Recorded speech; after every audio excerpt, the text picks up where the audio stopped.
Mayambu Kanglipang Manipuri channel na ikokno na kurimzeri. Ngasi so mayamgi nungay na bagidamagta but sana bilay sabi tharo episode 2 pudun lakchari. Wari asi lantok jaba matamda soikilan kibiyarsu ngapigani. Hari mayam adudi wari asi lantok jarak lagi. Pai komba ima. Pai komba na adam na larakwa aduda yajoksu kangduna amuk mangkirami. Pai komba amuksu makokto thangkatuna hinglai. Mana dumna yinglakpada leiramdraba aduda machinda amuksu sola ami. Pai komba na.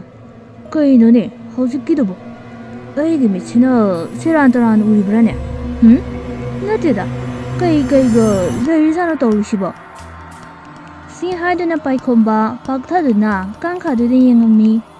Pai komba na tawriba matawdu ubada yajausu noktuna pakhangda hairei.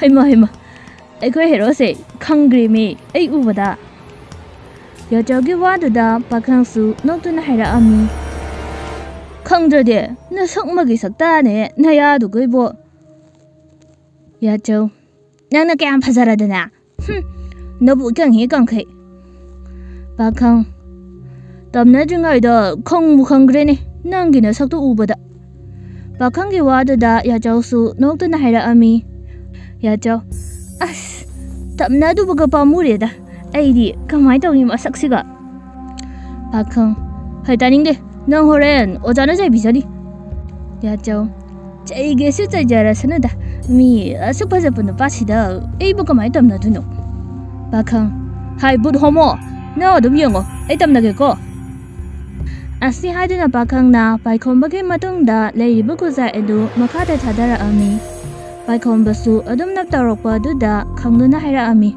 Hoima kaino ne ngasi sibo aibo onthongna kikreda amukto tawdriba ngakta tawraini Pai kombana khangba ubada yajau pakhangda haira Hai lao chalasi yam tamna birurano mi ai khoi hero sida Pakhang yengdi he nangse lao halasi yare nang ojada haidoge Yajausu pakhanggi waduda haira ami Haradi nangisu haidokani Nang no jada lumido Asumna anido Paikomba hoidagi tholotuna chatkirami Paikomba ngasai mai kai tawramba du chaplekhiba aduda mathanda sola ami Kaino bu tawni sibu Ai bu gyan go amta tademi Ai phamung doina chahorage Asumna Paikomba su phamungda thuna changaktuna tomba themduna tumthakirami Numit adu hokre harasu mamanabi luhongba ama yawba chatkirami Nungdangi thabak tharam oibana tharusu thenga phaba halakri Somdana amaiba nilakanta sauna thawai amabu kautho ami Thawai aduna kautho abada amaba nilakantana harauna haira ami He thawai nungna maibi tharogi yumda chatlaga amuk takhi kangpiruso Thawai dusu nilakantana haiba illaduna amaibi tharogi yum tamna la ami Asamna amaibi tharogi yum yorobada Thawai adusu nyumthok aduda kanna makhong ado thenduna chatlami adumna tawra abadudadi lataga changasu kina yingnaduna leirami leta kaino ne akhoi yumsida chalisibo asibo hogdonglani he jansu mamagi waduda kina haira ami Ima sidi mi male nungdang sida kari makhono aidi am kirebo leta Naji dubu hajik phaba halaktrine tawrise thengsilai kanano nyumthaksida kanna chalisina khangde ma asibu moigi tamna bikaido oire jalo lata su machangi waduda haujipu but kaido leram khidrani bema jan reitari kainoi ma aidi yam kibo ije do halakpada butsi soidana thengarani tanjadu da tharusu halaktuna thong thenduna mama mukora ami Tharo, ima, hoima, thongzam tahango, tadro. Machana korokwa adu taraduna latasu tholoktuna thong adu hangi tawrami. Adu buchana mamagi makhut adu faraga hairei. Ima, thongangano, butuna ije charaga korokboremedi. Latasu amu machagi waduda thong adu hangtabi leirami. Somdana tharo thong hanglaktaba aduda sauna hairei.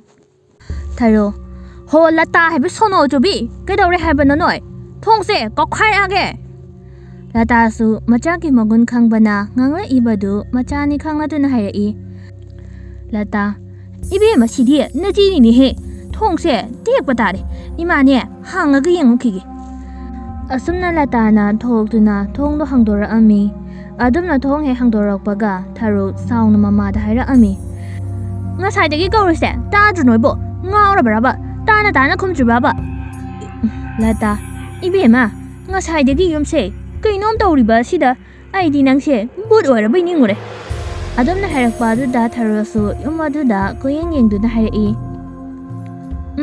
Yum sing a city, Kainomi Wida. Tawaima, labor mad. Tarogi Wada, Mamalata, Madi, Jansu, Ingang the Yin to the lay me, Taro. Kainoni, no any no, don't money do na, Asam to Ujiba. Jan, dear, Tawai lady, Nandikuman Kangiba. Tarosu, Monopiki Wada da. Confirm kang na lera mi aduga amuksu fatkum na aina sum sawma pangjaba adugini asumna lataga jangasu tumtharage tumninge haidana tumba jankirami tharo thuna maphimaron hongdokuna makhong hamluge haramnaga thora ami tharo maningda tholokduna bangi but ani dubugora ami somdasu yajong makeup ko tawduna leiri tharo na korokpa duda khangnaduna haira ami yajong As, ako sa se, amukurada ba ni? Makeup ka, topong kang rida ba ni? Bakang, hay buto mo, lawa dyan ako re. Chatter din ang bu, pubisa ni. Chatter ni kayo no, ay sukang eh. Chalo nang hana. Yajogi wada da, bakang su, nokto na chat kirami. Asom na ani disu, tarogi managdala ami. Tarogi manahit yaw baga, yajong na hari. Kayo no ja, nga si di nga dana ko re, sina. Mi makeup ka topong mom de kangre. Ya jogi wada da bada tarosu sounding na hari. Kari gi makeup ha nang bunu piro. Yum masida thawai ma changna ka tamna ise na hu da bro. Ya jo hima karai de thawai hai sibo. Si ha de na ya jo kayeng yinga ami ko na di thawai du bu ura de na hari. Hima a de gi yum tak ta tong siro. Asidi but ai na fau ki se. Masak ni kay na hingjabi malimi. Taro sao na ya chawda chay dun hai Tumileo, but no na butawai ki kay na. Chalo, asifurzo. Ya chawsu taro na dum na harakpa duda mamit ka dolog tok dun hai Oja, ay di nupa pubangam loy. Mi ay di sonjabi ni. Hay bakang, nang na furzo chalo. Asam na harakpa da bakang su nok dun na tawai dugi manakta lak dun hai Hoy. Nang kana tharokpano garigi yumsida tamnari bano thawai dasu leithora aga hai nong nang kana no numtho sida tongo isina noi dai bungmi se numthok to tongba ngambro adom na harakpa duda pakhang sunok tun hai ai di sak phajabani na but kamala maroi ni ha thawai nong bu bhulo na saka phajai ni nang di odo na bukdi kharagam Tawai, nang bubulo, nasa ka fazay ni he. Nang di, ado, nabuk di karagangi. Bakang, hay, nang yum sidagi, tu na chakro. Nang natam na ba la ese. Ay go jagi yum dani. Nang na chatrabadi, nang buhay na fugani.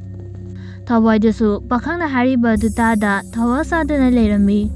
Adom na layraba duda anidu, funara ami. Somda na yajaw anidu na funaba du uraga kana laugdo na ngangli. Oja, sinabatari, amuk da kamdo mi. Bakang se, mamay kasi, luis hopatari mi. Yajaw giwada da tarosu, kana laugdo na hari Hay bud homo, nang to minalayo. Nupara na ta. Nang ama. Asuna bud bakang na tawai dubu, kara satin na furami. Adum na fubadagi, tawai dusu, kido na jen kirami.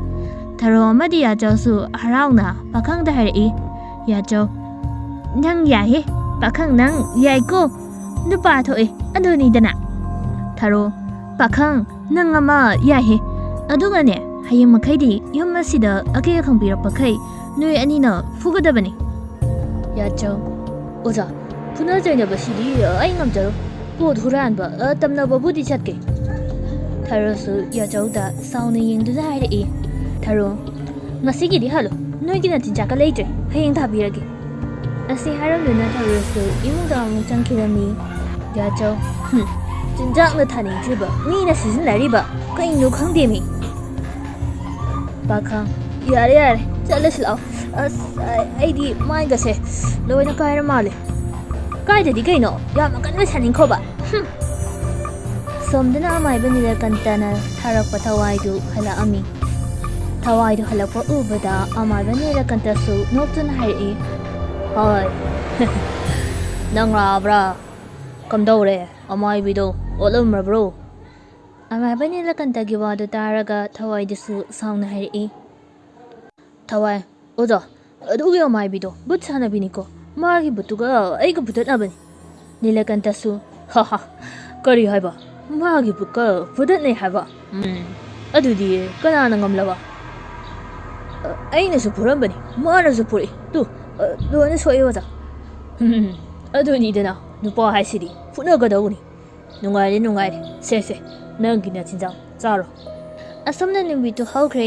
ꯄꯥꯏꯈꯣꯝꯕ ꯊꯔꯣ ꯍꯣꯏꯗ ꯂꯥꯛꯇꯨꯅ ꯊꯔꯣ ꯂꯥꯛꯄ꯭ꯔꯥ ꯍꯥꯏꯗꯨꯅ ꯌꯦꯡꯂꯤ ꯃꯅꯤꯡꯗꯒꯤ ꯆꯟꯅ ꯄꯥꯏꯈꯣꯝꯕꯗ ꯀꯟꯅ ꯀꯧꯔꯛꯑꯝꯃꯤ ꯇꯥ ꯄꯥꯏꯈꯣꯝꯕ ꯄꯥꯏꯈꯣꯝꯕꯁꯨ ꯆꯟꯅ ꯑꯗꯨꯝꯅ ꯀꯧꯔꯛꯄ ꯑꯗꯨꯗ ꯈꯪꯂꯗꯨꯅ ꯍꯥꯏꯔꯛꯏ ꯄꯥꯏꯈꯣꯝꯕ ꯆꯟ ꯅꯪꯗꯤ ꯀꯥꯏ ꯆꯠꯂꯨꯏꯅꯣ ꯆꯟꯁꯨ ꯄꯥꯏꯈꯣꯝꯕꯅ ꯑꯗꯨꯝꯅ ꯍꯪꯂꯛꯄ ꯑꯗꯨꯗ ꯅꯣꯛꯃꯤ ꯅꯣꯛꯃꯤꯒ ꯇꯧꯔꯗꯨꯅ ꯍꯥꯏꯔꯛꯏ ꯇꯥ ꯄꯥꯏꯈꯣꯝꯕ ꯑꯩ ꯑꯆꯥꯄꯣꯠ ꯂꯩꯔꯨꯕꯅꯤ ꯁꯤꯗ ꯀꯩꯗꯧꯔꯝꯃꯤꯅꯣ ꯅꯨꯡꯇꯤꯒꯤ ꯂꯥꯛꯏꯁꯤꯕꯣ ꯄꯥꯏꯈꯣꯝꯕꯁꯨ ꯆꯟꯒꯤ ꯋꯥꯗꯨꯗ ꯈꯨꯝꯐꯝ ꯈꯪꯗꯅ ꯅꯣꯛꯇꯨꯅ ꯍꯥꯏꯔꯛꯏ ꯀꯩꯁꯨ ꯇꯧꯗꯦꯗ ꯅꯣꯏ ꯁ꯭ꯋꯥꯏꯁꯦ ꯍꯧꯖꯤꯛ ꯂꯥꯡꯉꯦ ꯍꯥꯏꯗꯨꯅ ꯂꯥꯛꯄꯅꯤ ꯏꯁ ꯇꯥ ꯄꯥꯏꯈꯣꯝꯕꯒꯤꯁꯦ ꯃꯔꯝ ꯑꯃ ꯂꯩꯕ ꯃꯥꯜꯂꯤꯀꯣ ꯂꯩꯕꯖꯥꯠꯅꯤ ꯃꯔꯝꯁꯨ ꯑꯗꯣ ꯑꯩ ꯆꯠꯂꯒꯦ ꯁꯣꯝꯗꯅ ꯊꯔꯣꯁꯨ ꯄꯥꯏꯈꯣꯝꯕꯒ ꯆꯟꯒ ꯋꯥꯔꯤ ꯁꯥꯟꯅꯔꯤꯕ ꯑꯗꯨ ꯎꯔꯗꯨꯅ ꯂꯨꯝꯗꯨꯅ ꯌꯦꯡꯗꯨꯅ ꯂꯩꯔꯤ ꯃꯆꯤꯟꯗꯁꯨ ꯁꯣꯜꯂꯝꯃꯤ ꯏꯁ ꯑꯅꯤꯁꯦ ꯋꯥꯔꯤꯒ ꯁꯥꯟꯅꯩꯅꯦ ꯑꯅꯤꯁꯤꯕꯨ ꯈꯪꯅꯔꯤꯕ ꯀꯥꯗꯨ ꯑꯣꯏꯔꯖꯥꯠꯂꯕ ꯆꯟꯁꯨ ꯄꯥꯏꯈꯣꯝꯕꯒꯤ ꯋꯥꯗꯨꯗ ꯃꯥꯕꯨ ꯂꯨꯝꯕ ꯂꯥꯛꯏꯕꯅꯤ ꯈꯟꯗꯅ ꯌꯥꯝꯅ ꯍꯔꯥꯎꯖꯔꯝꯃꯤ ꯆꯟ ꯑꯗꯨꯗꯤ ꯇꯥ ꯄꯥꯏꯈꯣꯝꯕ ꯑꯩ ꯆꯪꯉꯛꯈꯤꯒꯦꯀꯣ ꯄꯥꯏꯈꯣꯝꯕ ꯍꯣꯏ ꯆꯪꯉꯣ ꯑꯗꯣ ꯑꯩ ꯅꯉꯣꯟꯗ ꯋꯥ ꯑꯃ ꯍꯥꯏꯗꯣꯛꯂꯛꯏꯀꯣ ꯅꯪꯅ ꯌꯥꯅꯕ ꯇꯧꯗꯕ ꯌꯥꯔꯣꯏ ꯄꯥꯏꯈꯣꯝꯕꯒꯤ ꯋꯥꯗꯨꯗ ꯆꯟꯁꯨ ꯍꯔꯥꯎ ꯍꯔꯥꯎꯅ ꯆꯪꯈꯤꯔꯝꯃꯤ ꯑꯗꯨꯝꯅ ꯆꯟꯅ ꯆꯪꯂꯛꯄꯗ ꯃꯆꯦ ꯊꯔꯣꯅ ꯍꯥꯏꯔꯛꯑꯝꯃꯤ ꯊꯔꯣ ꯍꯦꯉꯥ ꯅꯪ ꯉꯥꯏꯈꯣ ꯅꯪ ꯑꯁꯤꯒꯤ ꯅꯨꯄꯥꯁꯤꯒ ꯈꯪꯅꯔꯤꯕ꯭ꯔꯣ ꯆꯟꯁꯨ ꯃꯆꯦꯅ ꯑꯗꯨꯝꯅ ꯍꯪꯂꯛꯄꯗꯨꯗ ꯍꯥꯏꯔꯛꯑꯝꯃꯤ ꯏꯆꯦ ꯀꯥꯏꯗꯩ ꯅꯨꯄꯥꯅ ꯍꯥꯏꯁꯤꯕꯣ ꯅꯪꯅ ꯍꯧꯖꯤꯛꯇ ꯋꯥꯔꯤ ꯁꯥꯟꯅꯔꯤꯕ ꯅꯨꯄꯥꯗꯨꯅꯤꯅꯦ ꯑꯩꯅ ꯍꯥꯏꯁꯦ ꯇꯥ ꯄꯥꯏꯈꯣꯝꯕꯔꯣ ꯍꯥꯏꯁꯤꯕꯣ ꯈꯪꯅꯗꯦꯗ ꯁꯨꯝ ꯋꯥꯔꯤ ꯁꯥꯟꯅꯕꯅꯤ ꯑꯉꯥꯡ ꯅꯪ ꯏꯔꯥꯡ ꯌꯥꯝ ꯇꯧꯅꯨꯀꯣ ꯑꯩ ꯂꯣꯏꯅ ꯈꯪꯉꯕꯖꯥꯠꯅꯤ ꯏꯔꯥꯡ ꯌꯥꯝ ꯇꯧꯕ꯭ꯔꯥ ꯍꯥꯏꯕꯨ ꯁꯤꯖꯅꯤ ꯅꯪ ꯑꯁ ꯑꯩꯈꯣꯏ ꯆꯦꯁꯤꯗꯤꯕꯀꯣ ꯑꯣꯟꯊꯣꯛ ꯊꯣꯛꯄ ꯌꯥꯝ ꯉꯥꯡꯉꯤ ꯑꯁꯨꯝꯅ ꯃꯆꯤꯟ ꯃꯅꯥꯎꯅ ꯉꯥꯡꯅꯔꯤꯉꯩꯗ ꯃꯃꯥ ꯂꯇꯥꯁꯨ ꯊꯣꯔꯛꯇꯨꯅ ꯍꯥꯏꯔꯛꯑꯝꯃꯤ ꯍꯥꯏ ꯀꯔꯤꯅꯣ ꯅꯆꯤꯟ ꯅꯅꯥꯎꯅ ꯑꯗꯨꯋꯥꯏꯗ ꯑꯃꯨꯛ ꯉꯥꯡꯅꯔꯤꯗꯨꯅ ꯆꯪꯉꯁꯤ ꯂꯥꯛꯑꯣ ꯆꯥꯛ ꯊꯣꯡꯉꯨ ꯂꯥꯛꯑꯣ ꯊꯔꯣ ꯃꯃꯥꯒꯤ ꯋꯥꯗꯨꯗ ꯃꯅꯥꯎꯄꯤꯗ ꯑꯃꯨꯛ ꯍꯥꯏꯔꯛꯑꯝꯃꯤ ꯍꯌꯦꯡꯉꯥ ꯆꯠꯂꯣ ꯅꯪ ꯆꯥꯛꯇꯣ ꯊꯣꯡꯗꯣꯛꯎꯔꯣ ꯄꯨꯡꯁꯦ ꯊꯦꯡꯉꯕꯅꯤ ꯑꯩ ꯆꯥꯛ ꯂꯥꯝꯃꯤ ꯆꯟ ꯏꯆꯦꯁꯨ ꯅꯣꯡ ꯐꯥꯗꯣꯛꯇꯤ ꯊꯣꯡꯕ ꯌꯥꯕꯅꯤ ꯑꯩꯉꯣꯟꯗ ꯁꯨꯝ ꯍꯥꯏꯔꯛꯑꯦꯕ ꯁꯣꯝꯗꯅ ꯌꯥꯆꯧ ꯏꯁꯩꯒ ꯁꯛꯇꯨꯅ ꯃꯃꯥꯏ ꯃꯃꯤꯠꯇꯨ ꯀꯦꯗꯨꯅ ꯂꯩꯔꯝꯃꯤ ꯇꯟꯖꯥꯗꯨꯗ ꯄꯥꯈꯪꯁꯨ ꯂꯥꯛꯇꯨꯅ ꯍꯥꯏꯔꯛꯑꯝꯃꯤ ꯄꯥꯈꯪ ꯍꯣꯏ ꯀꯔꯤꯅꯣ ꯅꯪꯅ ꯌꯥꯝꯅ ꯀꯦꯔꯤꯗꯨꯅ ꯑꯩꯗꯤ ꯆꯥꯛ ꯂꯥꯝꯃꯦꯕꯣ ꯌꯥꯆꯧ ꯍꯣ ꯑꯩꯒꯤ ꯅꯨꯄꯥꯒꯤ ꯃꯅꯥꯛꯇꯅꯦ ꯆꯠꯂꯨꯒꯦ ꯌꯥꯆꯧꯒꯤ ꯋꯥꯗꯨꯗ ꯄꯥꯈꯪꯁꯨ ꯅꯣꯛꯇꯨꯅ ꯍꯥꯏꯔꯛꯑꯝꯃꯤ ꯁꯛꯇꯥꯁꯤꯒ ꯅꯨꯄꯥꯒꯤ ꯃꯅꯥꯛꯇ ꯆꯠꯂꯨꯒꯦ ꯀꯥꯏꯅ ꯅꯃꯥꯏꯗꯨꯅꯅꯦ ꯃꯣꯏ ꯊꯣꯛꯆꯤꯜꯂꯛꯀꯅꯤ ꯌꯥꯆꯧ ꯍꯩꯆꯠꯂꯨꯍꯦ ꯑꯁ꯭ꯋꯥꯏꯗ ꯃꯣꯏ ꯊꯣꯛꯆꯤꯜꯂꯛꯀꯅꯤ ꯀꯥꯏꯅ ꯃꯤ ꯑꯁꯨꯛ ꯐꯖꯅ ꯀꯦꯔꯤꯉꯩꯁꯤꯗ ꯁꯤ ꯍꯥꯏꯗꯨꯅ ꯌꯥꯆꯧ ꯇꯞꯇꯥ ꯌꯦꯛꯁꯤꯜꯂꯒ ꯆꯠꯅꯕ ꯍꯧꯒꯠꯂꯛꯂꯝꯃꯤ ꯇꯟꯖꯥꯗꯨꯗ ꯄꯥꯈꯪꯁꯨ ꯍꯥꯏꯔꯛꯏ ꯄꯥꯈꯪ ꯑꯁꯦꯡꯒꯤꯁꯨ ꯆꯠꯇꯣꯏ ꯇꯧꯏꯅꯦ ꯃꯁꯦ ꯍꯥꯏ ꯑꯣꯖꯥꯅ ꯀꯧꯔꯛꯄꯗ ꯂꯥꯛꯆꯗꯤꯀꯣ ꯅꯪ ꯁꯤꯖꯅꯤ ꯌꯥꯆꯧꯁꯨ ꯅꯣꯛꯇꯨꯅ ꯑꯣ ꯑꯩ ꯌꯥꯎꯗ꯭ꯔꯁꯨꯅꯦ ꯅꯪ ꯆꯠꯂꯝꯃꯣ ꯑꯩꯗꯤ ꯅꯨꯄꯥꯒꯤ ꯃꯅꯥꯛꯇ ꯆꯠꯂꯒꯦ ꯁꯤ ꯍꯥꯏꯗꯨꯅ ꯌꯥꯆꯧ ꯄꯥꯏꯈꯣꯝꯕꯒꯤ ꯃꯌꯨꯝ ꯇꯝꯅ ꯂꯥꯛꯑꯝꯃꯤ ꯑꯗꯨꯒ ꯄꯥꯏꯈꯣꯝꯕꯒꯤ ꯀꯥꯗꯨꯗ ꯆꯪꯂꯛꯇꯨꯅ ꯄꯥꯏꯈꯣꯝꯕꯕꯨ ꯊꯤꯔꯛꯑꯝꯃꯤ ꯇꯟꯖꯥꯗꯨꯗ ꯄꯥꯏꯈꯣꯝꯕꯁꯨ ꯃꯥꯒꯤ ꯀꯥꯗ ꯆꯪꯂꯛꯑꯝꯃꯤ ꯃꯥꯅ ꯑꯗꯨꯝꯅ ꯆꯪꯂꯛꯄꯗ ꯃꯁꯝ ꯁꯪꯇꯛ ꯇꯧꯅ ꯂꯦꯞꯄꯝꯕ ꯑꯗꯨꯗ ꯈꯪꯗꯨꯅ ꯂꯥꯎꯔꯝꯃꯤ ꯄꯥꯏꯈꯣꯝꯕ ꯍꯣꯏ ꯃꯥ ꯕꯨꯠ ꯂꯩꯔꯦ ꯑꯩꯒꯤ ꯀꯥꯗ ꯄꯥꯏꯈꯣꯝꯕꯅ ꯑꯗꯨꯝꯅ ꯂꯥꯎꯔꯛꯄ ꯑꯗꯨꯗ ꯌꯥꯆꯧꯁꯨ ꯃꯥꯕꯨ ꯄꯥꯏꯈꯣꯝꯕꯅ ꯎꯔꯦ ꯈꯪꯗꯨꯅ ꯑꯃꯨꯛ ꯃꯥꯡꯈꯤꯔꯝꯃꯤ ꯄꯥꯏꯈꯣꯝꯕꯁꯨ ꯑꯃꯨꯛ ꯌꯦꯡꯂꯛꯄꯗ ꯂꯩꯔꯝꯗꯕ ꯑꯗꯨꯗ ꯃꯆꯤꯟꯗ ꯁꯣꯜꯂꯛꯏ ꯄꯥꯏꯈꯣꯝꯕ ꯀꯩꯅꯣꯅꯦ ꯍꯧꯖꯤꯛꯀꯤꯗꯨꯕꯨ ꯀꯔꯣꯝ ꯆꯠꯈ꯭ꯔꯕꯖꯥꯠꯅꯣꯅꯦ ꯑꯩꯕꯨ ꯃꯪꯂ ꯇꯥꯏꯕꯪꯂꯣ ꯄꯥꯏꯈꯣꯝꯕꯒꯤ ꯃꯇꯧꯗꯨꯗ ꯌꯦꯡꯂꯒ ꯌꯥꯆꯧꯁꯨ ꯀꯟꯅ ꯅꯣꯛꯇꯨꯅ ꯃꯆꯤꯟꯗ ꯃꯊꯟꯇ ꯍꯥꯏꯖꯔꯤ Yacho. As, Agin passe, Ayubada, come with always. Aibu, Sakam Tira Batalania. By combining with Yina, Yacho, Nordina, by combining the enemy, by Combasu, Ujaba, Diddy, Master Wakado, winning the now, among the garden he tied in a layer me. As soon as by comba, we have to Tokibaga, Yacho, by combating another lady about Kodopadu, Uradina, Manapuraga, Haraharola Ami. Som the Tarona, Korotuna, Bakandi, Tarogimanang Tala Ami, Bakang. Oda, Ibuko Weaver, Curry Lerga, Ibuko Weaver. Taro, Natana is Nagino, Yacho Karale Horaba. Tarona, Adum Halopa, Dita, Bakangsu, Norton Harry. Oda, Madi, Nupa Navajaki, Adogi Tanta Lavan. Tarosu, Nahag, Ingangna, Bakandi into the Hira Ami. Curry Haiba, Nupa Navajaki Haba. Kaidigi Nupa Madi. Kong the Doza, Mad is a kibben. Adohada Ambasu, Yar House the Puddy. Kong the Doza, Mad is a kibben. Adohada Ambasu, Yar House the Puddy. Tarosu, Sauna Yajabu, Mantrason the Nakora Ami. Yajosu, Torona, Sauna Gora Abadadi, Kiraduna, Tarogimanakam Nala Ami. Yajola for Ubada, Taro Sauna Hira Ami. Hi, Nagai Sadui, Bakang I say, John Bro. Yacho, Oza, Oido, Lupano but Luban, Unaning Mandana. Hi, knowing what you are in dog, I done in the knowing a sigi, Kairalagi. Yacho, Oza, Sigi, came to run but song did I know buying with Lingada. Taro, I didn't know the grand against Jaxadeba. Nangino Badana, Natina Tark Bro. Tarona, Adum hung up Bada, Yacho Su, Wakanga do no item Hira Ami. Yacho, Kai dating down no doza. Are you but a Kang Ho Robin?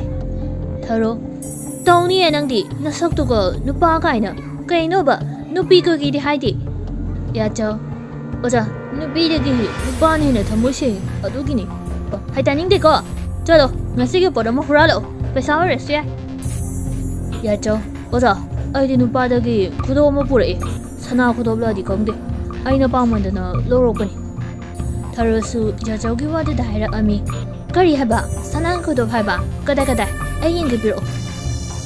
Yacho, Oza, yin Budi Oba, Ado, a yin Baginina, Lobody Logonuko.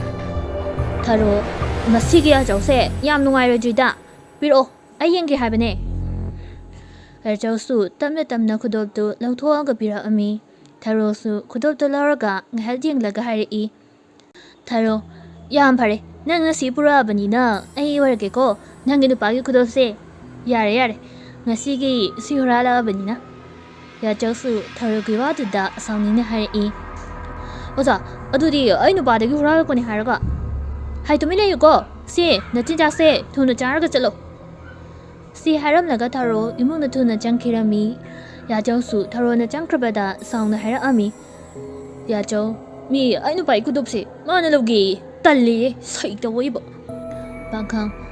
Parada, I don't know.